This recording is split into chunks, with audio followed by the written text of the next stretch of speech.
मसला एक और भी है, वो है नरेंद्र मोदी का। नरेंद्र मोदी इंडिया वालों के लिए भी मसला बन गए हैं। और कैसे?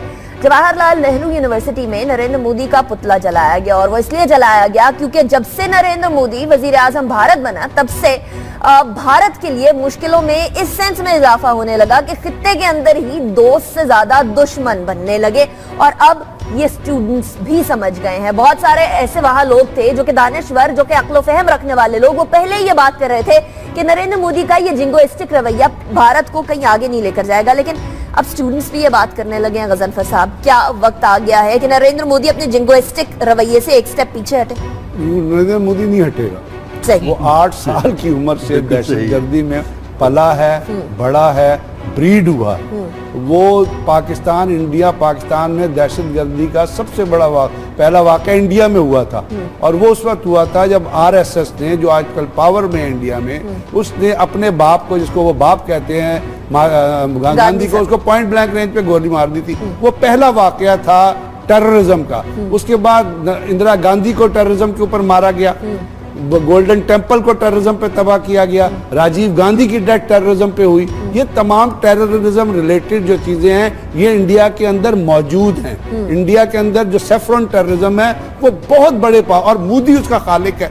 आरएसएस जो है 1928 में बनी थी हिटलर के फैशिस्ट आइडियाज पे, मैसोलिनी के फैशिस्ट, तो इट्स अ फैशिस्ट ऑर्गेनाइजेशन। अब हुआ कि आजकल क्या हुआ है, एक तो जो कुछ हो रहा है कश्मीर में वो आपको पता है, जो गुजरात में मोदी ने लोगों को किया वो आपको पता है, एहसान जाफरी की जिस तरह लाते टांगे और हाथ काट के लटके, वो आपको पता है। अभी हुआ ये है कि 2 स्टूडेंट्स थे, एक हैदराबाद का पीएचडी का स्टूडेंट था रोहित वेमुला, वो दलित था, उसको उन्होंने डिग्री देने से इनकार कर दिया, फेलोशिप खत्म कर दी, उसने खुदकुशी कर दी। एक और लड़की थी, उसका नाम था सहबाबा, वो जो है वो भी जो थी लेक्चरर थी इन इंग्लिश में, वो भी दलित थी, उसको निकाला, पुलिस ने मारा पीटा, उसको रेप किया और उसके ऊपर जो है उन्होंने चार्जेस लगा दिए। ये स्टूडेंट्स के साथ ये हुआ।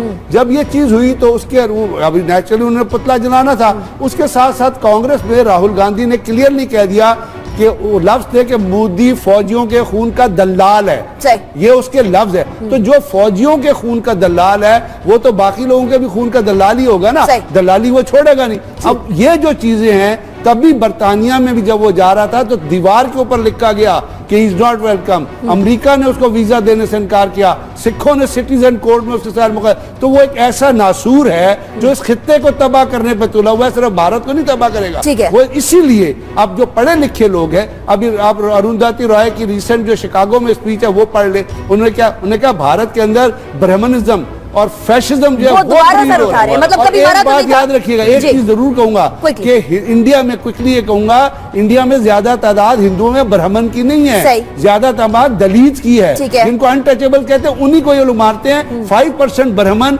10,000 जो दलित है, उनको जो लाखों दलित है उन पे जुल्म कर रहे हैं। तो उसका पुतला ने उसको तो इससे ज्यादा कुछ करना चाहिए, सड़क के चौक। सेक्युलरिज्म का मास्क पहनकर, सेक्युलरिज्म का ढोंग रचाकर क्या इंडिया ये समझता है बाकी लोगों को बेवकूफ बनाया जा सकता है? डॉक्टर साहब, कितने अरसे से कश्मीरियों का खून तो बह ही रहा है, वो तो इस तरह से बह रहा है जैसे दरिया बहते हैं। लेकिन इंडिया के अंदर भी जिस तरीके से गजनफर साहब ने भी कहा, बहुत कोई अच्छे हालात नहीं है, उसको मीडिया छुपाने की ट्राई करे, वॉर रूम्स बनाकर, तो क्या ये पॉसिबल है?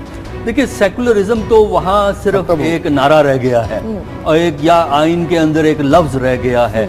लेकिन जब हम माशरे की तरफ गौर करते हैं तो वहाँ हम देखते हैं कि जो गैर सेकुलर टेंडेंसी, इंतहा पसंदाना टेंडेंसीज हैं, वो हमें बहुत ज़्यादा स्ट्रॉन्ग नज़र आती हैं। अब जो आपने जवाहरलाल नेहरू यूनिवर्सिटी की बात की है, जो दिल्ली की यूनिवर्सिटी है, ये यूनिवर्सिटी जनरली लिबरल यूनिवर्सिटी जो है वो समझी जाती है।